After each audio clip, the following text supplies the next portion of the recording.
tinutulak mo lang ako. Ito naman. Oo. Hindi ganyan. Yung mas malakas. May emosyon. Gusto mo yung emotion? Oo. Hindi yung may puwersa. Ano ba gusto mo? May pwersa? May puwersa. Yes. Talikod ka Ayan. lang. Oh, ayan, puwersa. Isa, dalawa, tatlo. Ay! Miss!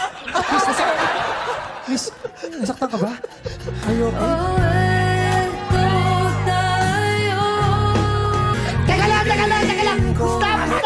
Music, stop! Teka, ano nangyayari? Bakit pang slow motion kayo? Bakit ba taga City Jail din ako? Ayun. Ano na naman? Nagplano ka pala, nanlalaman ka, kaya pala sabi mo, wag, itulak mo naman ako kasi nga gusto mo magpa-impress dito sa lalaki. Ang nyorte-nyorte mo. Bakit ganyan ka magsalita para ka nagngingipin? Bakit ganyan yung ilong mo? Bakit Madam. ganyan yung ilong mo? Parang kalahati ng bawang. Teka lang. Madam, masyado naman mainit yung ulo mo. Kausapin mo yan. Kasi